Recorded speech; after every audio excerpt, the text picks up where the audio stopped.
Esto es Notas en Voz Alta, un podcast al que yo traigo las ideas y tú decides cómo usarlas. Soy Carolina Carr y hoy quiero empezar con una pregunta.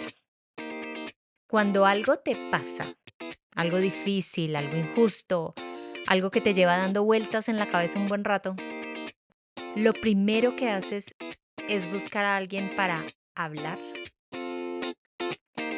Si esa es tu típica respuesta y crees además que es una buena respuesta, quédate conmigo porque hoy vamos a analizar por qué hablar de tus problemas puede, así no lo creas, hacerlos mucho peores.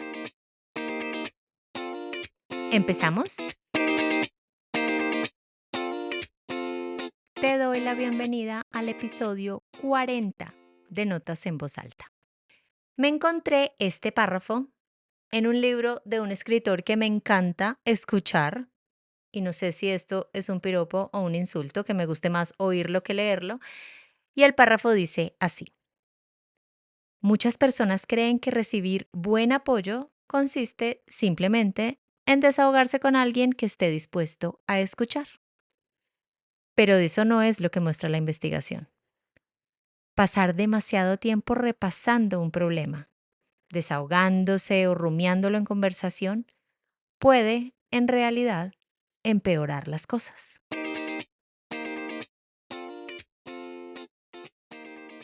Él es Ethan Kross, el autor de el super bestseller Cháchara, Chatter en inglés. Y este párrafo está en su libro Shift, que todavía no llega a nuestras librerías en español, pero que parece se llamará Cambia cómo piensas para cambiar cómo sientes. Me encanta cuando esto pasa, que un título en un idioma es una sola palabra y en otro necesita una frase completa para tener el mismo sentido. Lo maravilloso de las lenguas. Ethan Kross, primero, sepamos, es neurocientífico y psicólogo experimental y es un experto en el estudio del control de la mente consciente. Es profesor de la Universidad de Michigan, donde ejerce como director del Laboratorio de Emoción y Autocontrol. Ethan lleva años investigando cómo funciona la mente cuando algo nos preocupa. Y así descubrió algo muy interesante. Que cuando repetimos un problema muchas veces, ya sea en nuestra cabeza, que ya lo sabíamos, o en una conversación, el cerebro no lo procesa mejor, sino que lo repite. Es como volver a poner la misma escena de terror una y otra vez. La misma frase, la misma injusticia, el mismo problema, la misma pelea, la misma explicación de por qué eso malo que pasó o que viene pasando está mal. Y cada repetición vuelve a activar la emoción original. Por eso hay conversaciones que no alivian. Para entenderlo mejor, vayámonos de una a un tipo de conversación muy común entre adultos responsables, inteligentes e imperfectamente funcionales como tú y como yo. Esa conversación empieza así. Te voy a contar algo que me pasó, pero por favor no se lo cuentes a nadie. Y te echas 40 minutos contando un cuento que repasas lo que ocurrió, lo que dijiste, lo que la otra persona te dijo, lo que en realidad tú querías decir y lo que en realidad crees que la otra persona quería decirte. Tu interlocutor asiente, moviendo la cabeza de arriba abajo, o juzga, moviéndola de un lado a otro. En un momento confirma que tienes la razón, casi en un 100%, y juntos, en un acto de buena voluntad, reconstruyen la historia completa. Al final tú dices, oye, gracias, de verdad necesitaba sacar esto de mí, te despides, das media vuelta y te sientes igual o peor que cuando lo contaste. Cuando dejó de ser tuyo, tu problema, tu tema, tu secreto, y ahora es compartido con alguien que, abre comillas, no le dirá a nadie, cierro comillas, pero que ya está buscando el celular para enviar un texto que dice, oye, tengo que contarte algo, pero no le puedes contar a nadie más. Es ahí donde llegamos al punto muy interesante del estudio de Ethan Kross y mío también, porque yo tomo la idea científica y la mezclo con todo lo que pasa en la vida real. Y es que muchas veces creemos que desahogarnos nos ayuda a procesar un problema, pero lo que en realidad estamos haciendo es volver a vivirlo. Cada vez que contamos la historia, el cerebro la saca del archivo, la revisa, la reproduce, la cuenta y deja de ser solo tuya y pasa a circular al ecosistema emocional de tus amigos, tus conocidos, tus hermanas, tus primos, tus colegas, los chats de WhatsApp en donde ya está circulando y no resolviste nada. Solamente ampliaste o expandiste el problema. Ahora no solo existe en tu cabeza, existe en 5 cabezas más.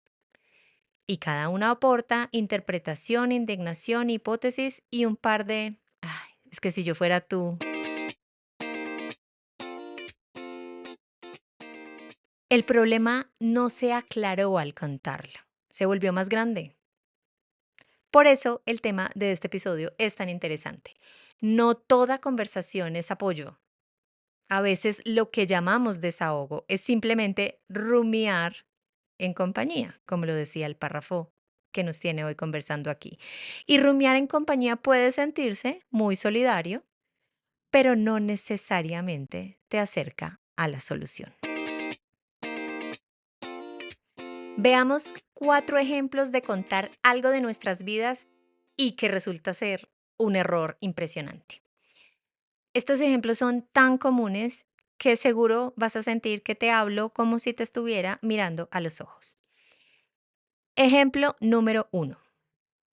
Te hicieron una super oferta sin confirmar aún y te pidieron no contarlo, mantenerlo confidencial.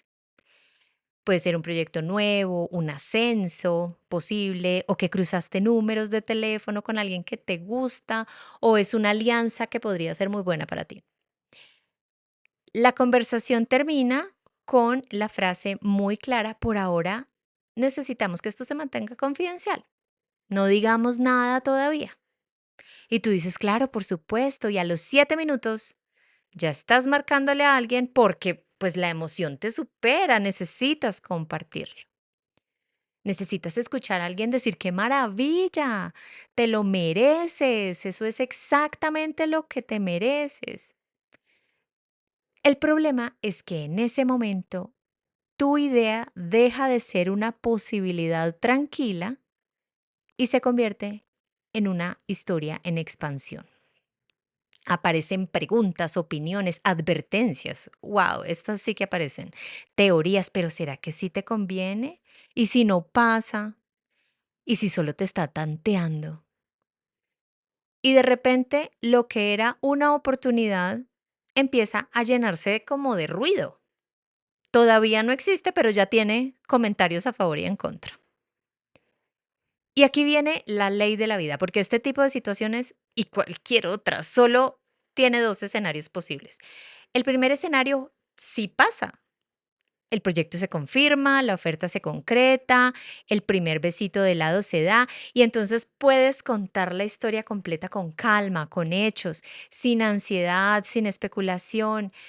No tuviste que defender esto frente a nadie ni escuchar 10 interpretaciones distintas, simplemente pasó.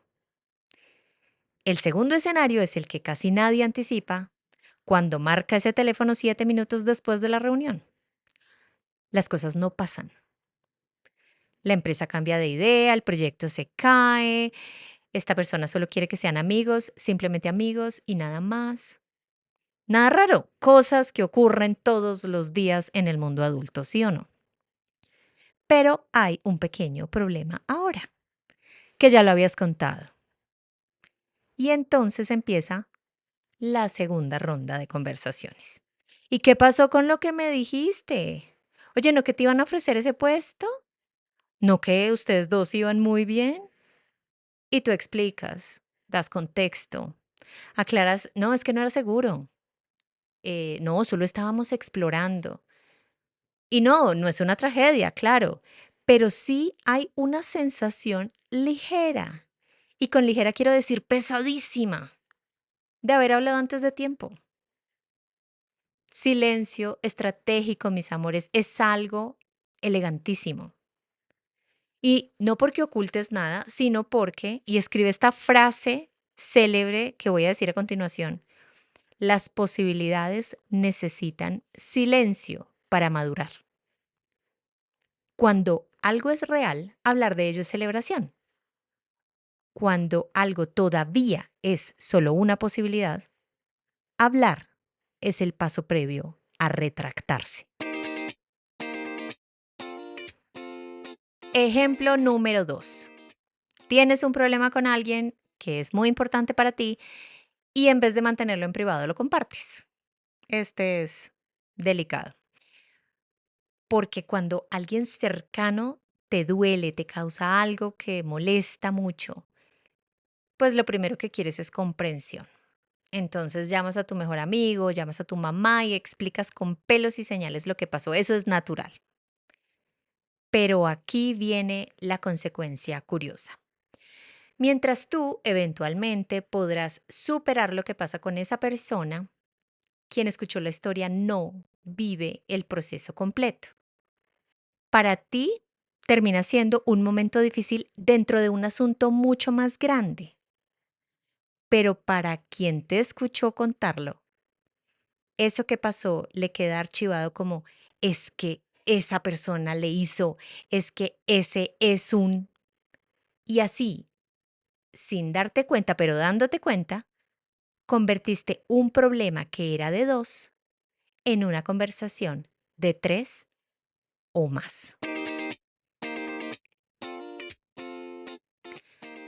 Ejemplo número 3. Sabes que la persona a quien le contarás lo que le vas a contar tiene fama, pasado, archivo, prontuario de no guardarse nada. Y aún así se lo cuentas. Este es el ejemplo más humano de todos porque todos hemos sido alguna vez la persona que empieza sus frases con, ay, no sé si debería decirte esto, pero, o te cuento algo, pero por favor no digas que te lo conté. Y al otro lado de la frase está, todos sabemos quién está. Sí, está alguien, está esa persona, tú sabes que yo no le cuento a nadie. Yo sé por experiencia propia que cuando estamos emocionalmente cargados, piernas y prudencia se debilitan. Pero gente, hay personas que no entienden la confidencialidad como un valor, sino como una opción, y esas personas son peligrosas. Para ellos, la información interesante, mejor conocida como chisme, es materia social. El resultado termina siendo una historia que antes era tuya y ya nunca más lo será. ¿Saben cómo identificar a un chismoso que va a terapia? Se lo cuenta a todo el mundo. Ojo, ojo con estas personas.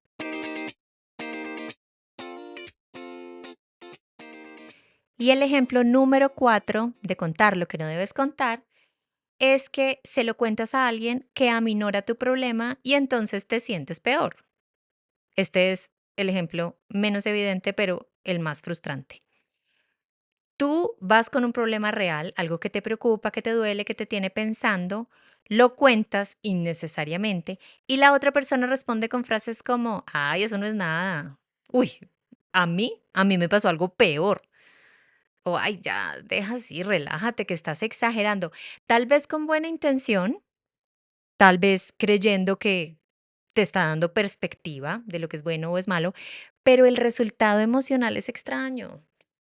Porque no solo sigues con el problema, sino que ahora también te sientes como que no te comprenden o te menosprecian. Y ahí aparece una segunda conversación que por favor no permitas que aparezca. Y es para explicar más y mejor qué es eso que no entienden y por qué no te entienden que es grave. Por favor, sal corriendo, no lo hagas. Esto es Notas en Voz Alta y estamos hablando de algo que culturalmente nos han vendido como buenísimo, pero que quizá nunca lo ha sido tanto. Eso de que hablar siempre ayuda.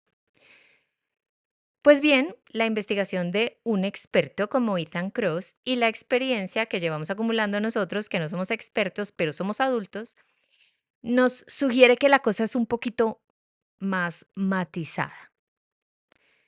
Hay dos tipos de conversación cuando algo te preocupa: la que busca comprensión y la que busca repetición. La primera, la que busca comprensión, está orientada a entender qué vas a hacer con lo que te pasa, con lo que sientes, con lo que le pasa a alguien que te importa.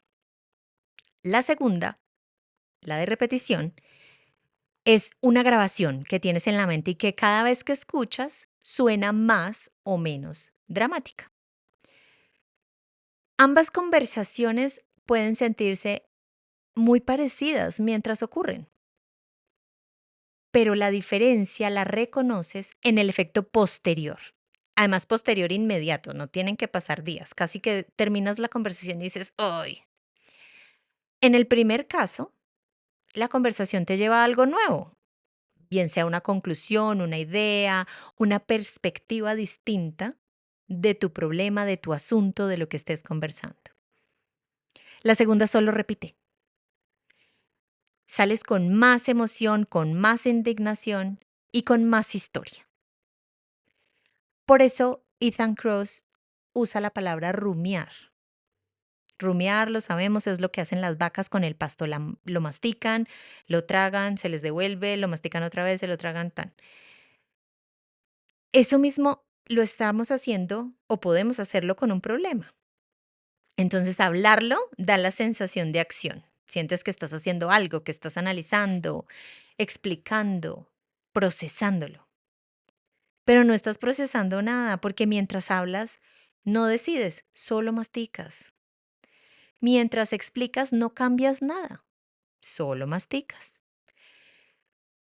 Mientras buscas nuevas interpretaciones, el problema sigue exactamente donde estaba. Y aquí es donde entra algo que casi nadie dice en voz alta y yo sí, porque ese es el título de este podcast. El silencio también es una estrategia. No el silencio de reprimir.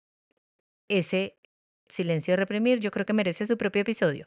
El silencio de no amplificar innecesariamente lo que ya te está costando manejar. Hay problemas que se aclaran hablando, sí, pero hay otros que se aclaran dejando de hablar de ellos.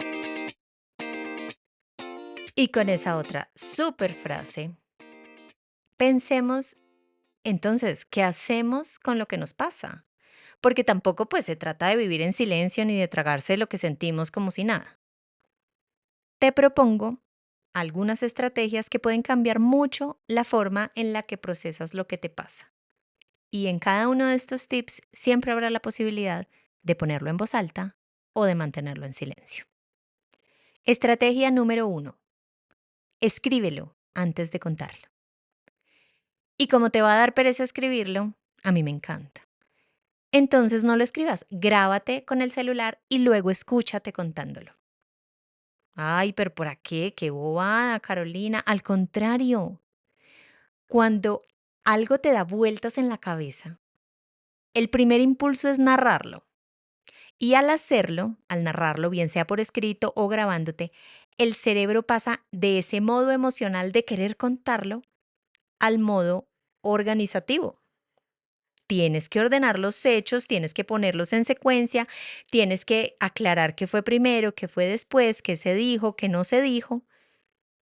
Ríete de todas las veces que cuando terminas de escribir tu tema o te escuches en una grabación, ya no vas a necesitar contarlo.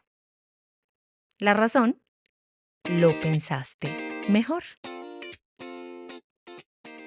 Segunda estrategia, grábatela por favor. Aprende a contar tus problemas en 3 frases. Nada más que 3, ni 4, ni 5, ni 2.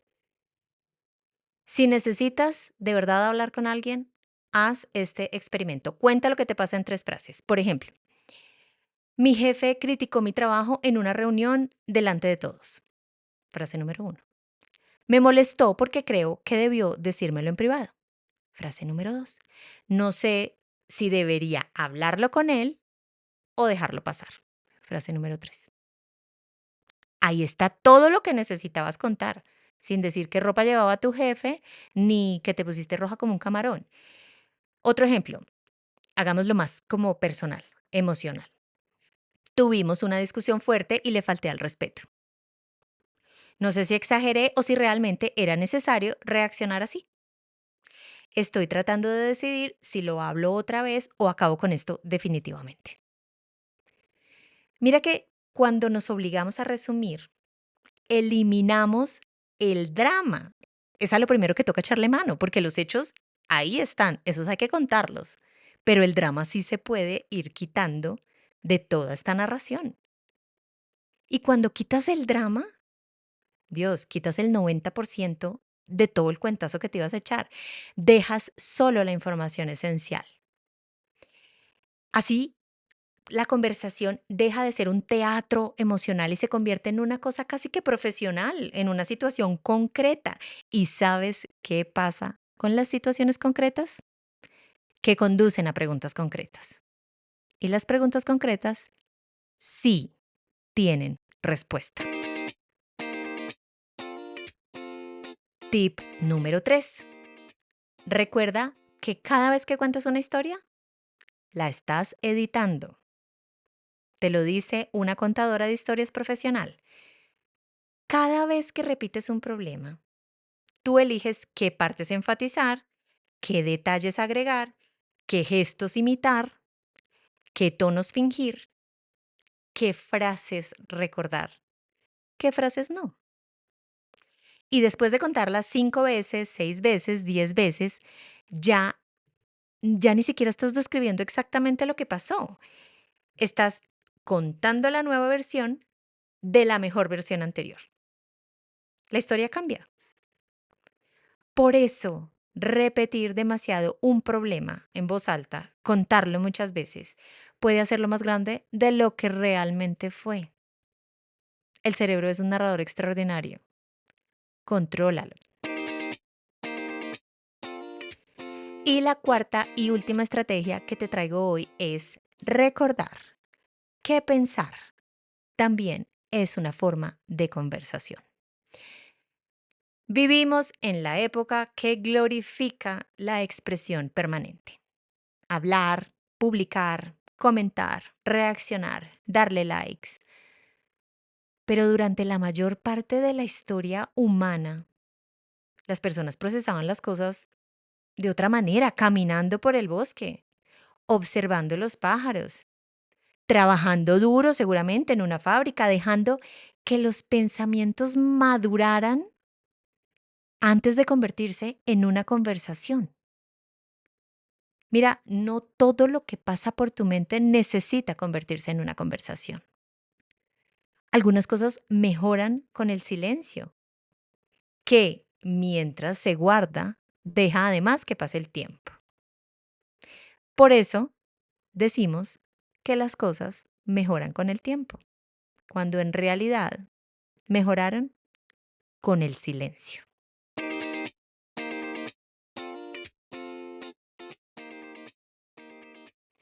Y así, mis queridos silenciosos, a los que se les pasa el tiempo, llegamos al final del episodio 40 de Notas en Voz Alta.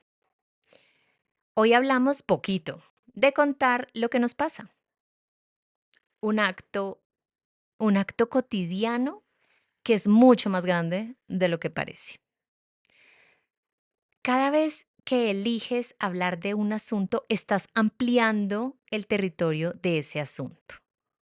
No lo olvides.